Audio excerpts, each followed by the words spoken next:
Merci. Nous avons la question de Monsieur Étienne Blanc à Madame la ministre des Affaires sociales et de la Santé sur les dispositions transitoires d'application de l'accord franco-suisse en matière de sécurité sociale. Vous avez la parole, mon cher collègue. Merci, Monsieur le Président. Madame la ministre, comme vous le savez, la loi de finances de la sécurité sociale pour l'année 2014 a mis un terme au libre choix pour les travailleurs frontaliers et qui pouvaient choisir entre une assurance privée et la sécurité sociale ou le système d'assurance publique suisse pour assurer leur protection sociale et celle de leur famille. Un grand nombre de députés frontaliers ont attiré l'attention du gouvernement sur les conséquences lourdes que cela pouvait avoir pour les assurés et pour leurs familles. Souvent, des frontaliers avaient un médecin généraliste et recouraient à la médecine de ville en Suisse, au même titre qu'ils recouraient au service de médecins spécialisés. Face à cette argumentation, Madame la ministre de la Santé, dans un communiqué du 11 février 2014, annonçait que le gouvernement avait finalement accepté une solution transitoire qui permettait aux travailleurs frontaliers de continuer à se faire soigner en Suisse, chez des médecins généralistes ou d'être suivis par des médecins spécialistes et d'être remboursés par la sécurité sociale française, par la Caisse régionale d'assurance maladie. Alors, ma question, Madame la ministre, est assez simple. Je souhaiterais d'abord que vous puissiez nous confirmer que cet accord transitoire est bien en cours et que les négociations avec la Suisse se poursuivent. Je voudrais en second lieu que vous nous indiquiez si les remboursements se feront bien intégralement au regard des différences de tarification entre la France et la Suisse. Une consultation de médecine en Suisse est à 150 francs suisses, elle est remboursée à 23 € en France. Qu'en est-il? Est-ce que la sécurité sociale acceptera de rembourser à hauteur de ces 150 francs suisses?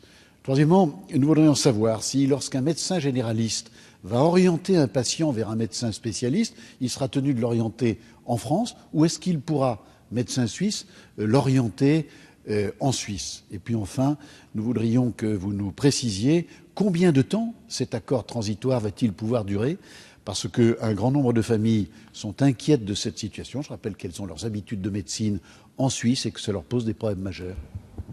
Merci, mon cher collègue. Vous avez la parole, Madame la ministre.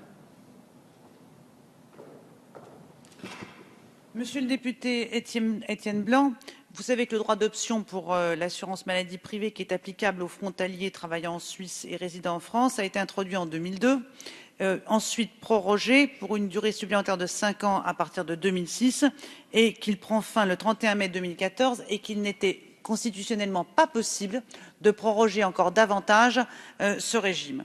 Le gouvernement s'est donc montré soucieux que cette intégration à l'assurance maladie française se déroule dans des bonnes conditions. Et en concertation étroite avec les représentants des frontaliers, il a pris les mesures nécessaires avec les administrations et les caisses de sécurité sociale concernées. Tout d'abord, pour faciliter la transition, le rattachement à l'assurance maladie pourra intervenir à l'échéance annuelle du contrat d'assurance privée entre le 1er juin 2014 et le 31 mai 2015 au plus tard. En outre, s'agissant de la couverture santé, les soins intervenus en Suisse pourront être pris en charge par l'assurance maladie.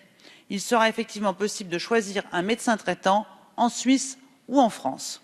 Conformément au règlement européen en vigueur, les assurés qui bénéficient de soins dans un autre État membre de l'Union européenne ou en Suisse peuvent choisir entre les tarifs de remboursement du lieu de soins, tarif social suisse de la LAMAL, et ceux de l'État compétent, tarif français de sécurité sociale pour deux types de soins, les soins urgents et les soins programmés à l'avance sur autorisation préalable. Il s'agit dans ce cas de soins lourds et coûteux, hospitalisation, recours à des équipements lourds.